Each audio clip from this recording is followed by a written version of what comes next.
배설물이 개인 배설물이 있는 곳에서 자란 약초를 먹었기 때문에.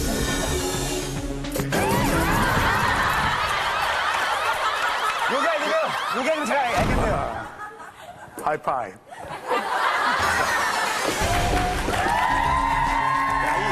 여러분들 너무 깊게 생각하는 경향이 있어요. 아까 이 두 그림에서 공통적인 게 도시와 이 농촌을 떠나서 아까 우리 수학하시는 이분은 일을 딱 끝나고 이 땀을 뻘뻘 흘리신 다음에 이 항상 드시는 그 고깃집이 흑돼지 및 아래 생고기가 있었어요. 그리고 이 돼지고기를 이렇게 주면서도 닭물이기 때문에 서비스로 이렇게 생고기를 줄 때가 많아요. 이 식당에 가보면은. 그리고 아까 이 도시에서 이 사랑하는 아내가 남편을 위해서 아까 생간을 이렇게 만지고 계시더라고요.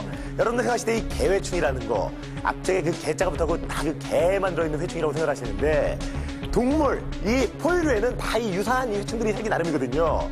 제가 볼 때는 이 양쪽 다 도시와 농촌에서 너무 그 생고기를 먹는 습관이 이 둘을 같은 이 증상으로 몰고 간 게 아닌가. 홍철아. 네. 홍철 씨, 잠시만요. 네. 잠시만 들어와 보세요. 무슨 얘기하고 싶으신 거예요? 날로 먹는 습관이요. 제가 저걸로 정답 한번 해보고 싶어요. 정답은 그렇죠. 간이죠. 아까 그 빨간 그 우리 사랑하는 아내가 이 남편을 위해서 준비했던 게 간이었거든요. 분리가 딱. 그리고 이 식당 가면은 그 고기를 시켜도 간이 서비스로 많이 나와요. 디스토마. 생간!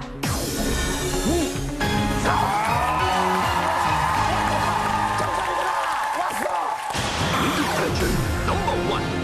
저 화면에 제가 들어가야 되는데. 정답은 바로 동물의 생간을 먹는 습관 때문이었습니다. 수학 씨의 경우 술안주로 소의 생간을 즐겨 먹었고, 강만 씨는 시골에서 보내온 노루의 생간을 자주 먹어왔던 것.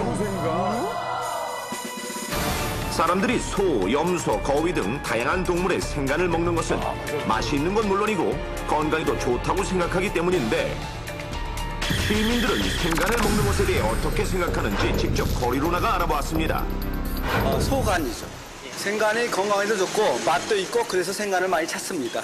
고깃집에 가면 생간이나 천엽 같은 거 뭐 나오면 뭐 한 번 더 시켜 먹고 그래요. 천연 너무 맛있잖아요. 주로 생간 위주로 먹었지 익힌 거는 나오는 것도 그런 거 파는 것도 있나요?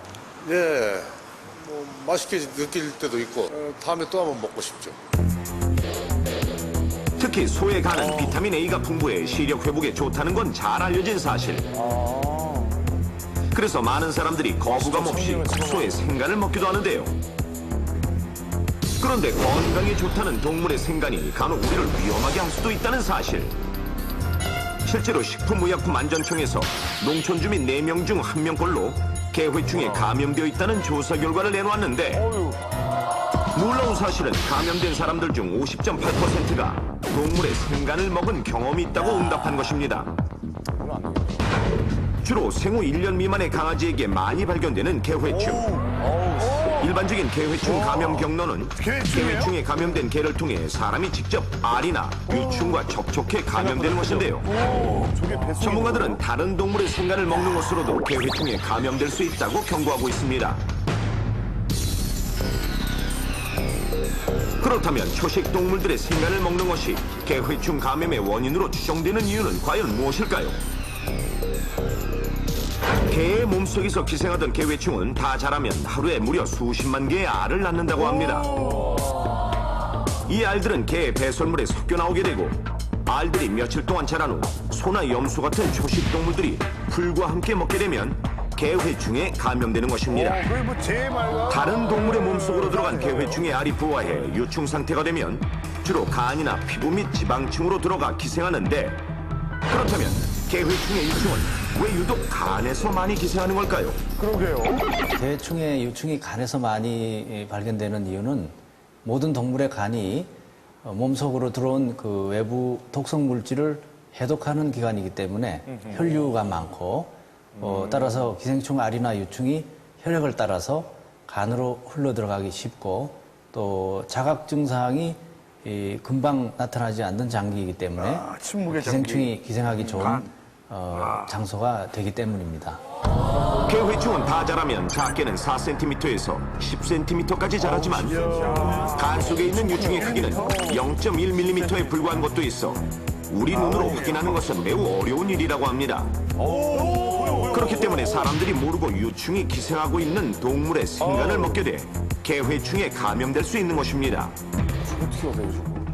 이렇게 개회충의 알이 사람의 몸속으로 들어와 배출되지 않을 경우 소장에서 부화해 유충이 된 후 소장 벽을 뚫고 나가 간으로 이동합니다.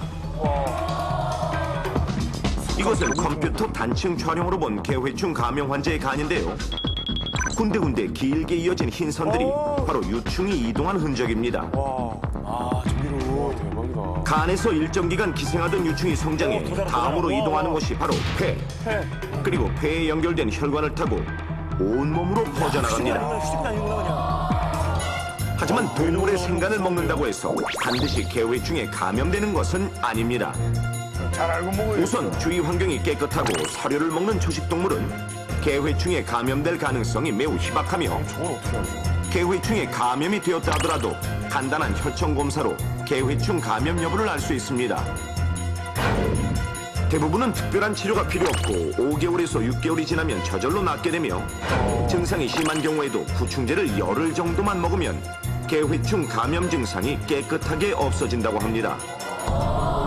그러나 정확한 원인은 알 수 없지만 어떤 사람들은 자연적으로 유충이 없어지지 않고 계속 기생하면서 우리 몸에 해를 끼치기도 하는데요. 유충들이 폐나 뇌 등으로 퍼지게 되면 심각한 증상이 나타나기도 합니다. 가장 두드러진 증상은 여러 장기에 염증이 생겨 열이 나고 복통이나 두통이 발생하는 것. 간혹 유충이 눈으로 이동해 녹내장을 유발하기도 하고 촉수로 들어가게 되면 심각할 경우 사지마비가 올 수도 있으며 심지어 유충이 뇌로 들어가 뇌경색이나 그 밖에 다른 질환을 유발할 수 있다는데요. 간혹 병원 치료를 받아도 잘 낫지 않는 경우가 있어 오랜 시간 고통을 겪을 수도 있다고 합니다. 그리고 소의 생간을 먹을 때 조심해야 할 기생충이 개회충 말고도 또 있습니다. 바로 소의 간 디스토마인 간질. 간질 흑충도 개회충과 마찬가지로 알이나 유충 형태로 풀에 붙어 있다가 소의 몸속으로 들어가 기생하는 것인데요. 사람이 간질 흑충에 감염되면 간 기능이 떨어져 소화가 잘 되지 않고 눈으로 전이될 경우 심하면 실명에 이를 수도 있으며 간질 흑충이 신경을 눌러 마비 증상을 일으킬 수도 있는 무서운 질병입니다. 이렇게 한 번 감염되면 무서운 합병증을 동반하는 기생충. 하지만 개회충은 물론 기생충 감염을 피하는 방법은 쉽고 간단한데요. 지금부터 위기 탈출 넘버원에서 그 방법을 알려드리겠습니다. 잘 보십시오. 가장 확실한 방법은 바로 소 간은 물론 다른 동물의 간도 날것으로 먹지 말고 제대로 익혀서 먹는 것입니다. 기생충은 냉장고에 보관할 때는 잘 죽지 않지만 대부분 단백질로 이루어져 있어 열에는 매우 약하기 때문입니다. 그래도 생간을 드시고 싶다면 깨끗한 환경에서 관리를 잘 받은 동물인지 확인한 후에 드시는 것이 좋습니다. 너무 어려운 일이에요. 생간을 먹고 난 다음 혹시라도 모를 기생충 감염을 대비해 구충제를 챙겨 먹는 것도 건강을 지키는 방법 중 하나입니다. 건강을 위해 먹은 음식이 오히려 우리의 건강을 해칠 수도 있다는 사실 절대 잊지 마십시오. 근데 생간은 정말 많은 분들이 먹는데 누구는 괜찮고 먹고 누구는 안 괜찮고 이거 왜 그런 겁니까? 기본적으로는 아주 청정한 지역에서 있게 되면 이제 감염이 안 된 간을 우리가 먹게 되면 뭐 감염이 안 되겠죠. 아예 없으니까. 그렇지만 많은 알이 한꺼번에 많은 그 유충이 들어있는 간